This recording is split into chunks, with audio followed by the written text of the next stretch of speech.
What's going on, hobby family? It is Hot Take Thursday. Welcome for another episode of the Sports Card Dad. Apologies for my voice. I know I sound like Bane. Oh, you think darkness is your ally? I was born in it. Allergies are kicking up this season, but we will not let it stop us. All right, guys, so we're going to talk about something that I have been witnessing here over the last few days, and I have got a theory about the 52 Topps Mantle card that I want to run by you. So in today's market, I don't believe that a PSA 10 52 Topps Mantle, if it came to market, that it would sell for more than the SGC 9.5. You sure about that? And for those that immediately flopped to the floor and just started screaming, I apologize. I know that this can be really triggering. You're shaking. How did I come to this conclusion? Well, I've been watching some auctions end for some other huge collectibles in the space. Granted, not sports cards, but the first one I'm going to talk about is a Superman 1 going back to 1939. Now, it's not the first appearance of Superman. It's not the Action Comics, but it is his first series. It came out in 1939. It is iconic. The cover is incredible. A 7.0 just recently sold. There's two 7.0s in existence. There's an 8.0 and there's an 8.5. So this is top of the food chain for Golden Age comic books. Sold for $1.6 million here recently. And I saw, it was kind of interesting. I saw a reaction from, I think it's Fantastic Comics. This is the family this is the guy that his family found this massive comic collection by his father that had it. And they're selling off pieces. I think they're buying other stuff too. But anyway, he's involved and he reacts here. I'm using his post here and he's kind of like, wow, I feel really bad for the seller. In part because he's looking at the last sale for this book at this grade was $2.6 million in December of 2021. Entrepreneur. Now, what does that tell us? I mean, 2021, that was basically boom time. 2021 was when prices were at their highest. Obviously, we didn't all know that, or we would have just sold everything that we didn't really care about that much at that particular time and maybe bought it back later or whatever.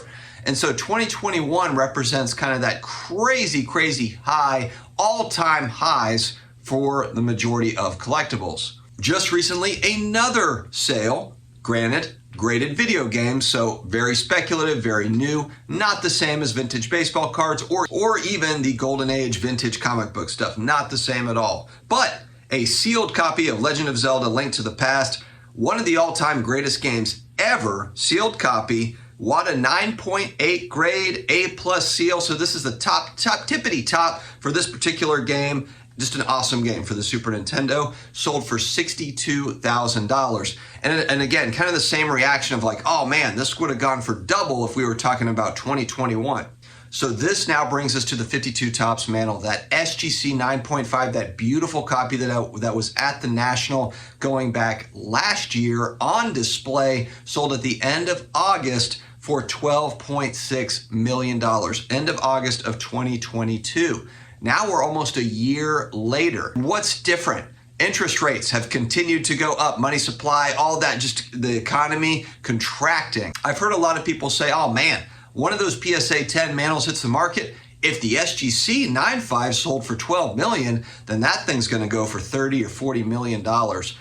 You sure about that? Which frankly, I think is pure insanity. And that to me is just buying a slab and not buying the actual card. Marshall Fogel's copy is a great copy of that card. It looks better than the other PSA 10 that I've seen. That was also at the National last year. Also a great card, but I like Marshall Fogel's copy better than that copy. And again, with vintage, beauty is in the eye of the beholder. Collectibles are only worth what someone is going to pay for it at any given time. So when you're looking at comps, even on the very high end, and I think that that's where people get it kind of messed up, where they think, oh man, if we're talking about the absolute top of the food chain for collectible type stuff, then there's no end in sight as far as price points. There is, and where I would agree with that is there is the potential for the very high end stuff to reach crazy heights, because all it takes is a couple billionaires to be going at it, and maybe they pay tens of millions of dollars for something. But I think that what the economy has shown us in some of the recent sales is that it does have an impact even on these high end, these 0.001% of collectibles. They are not immune from economic conditions like this. And look, 12 months ago, Cash was trash. 15 months ago, cash was trash. And then the Fed quickly turned that all around with every single month raising rates. Now cash is king. So if you're somebody that has a lot of money and you don't care that much about this stuff, maybe you like it, but you're like, man, you just throw millions into a CD and get 5%. Why take the risk on something like this unless it is something that you just really, really love? But even on the billionaire side or the tens of millionaire folks, the people that can afford this stuff, they might also be having second thoughts. Maybe they got back into the hobby and they're like, I love this stuff, but I don't know if I love it that much. And I don't know, I've got to insure it or it's got to sit in a vault. I think I'd just rather have the cash, or I want to go buy another mansion. So that's my hot take, is just given the circumstances, given the economic circumstances right now, I don't think that a PSA 10 sells more than that 9.5 sold for almost a year ago. And I know a lot of you are going to say, hey, SGC stinks, PSA's the king, and blah, blah, blah, and whatever.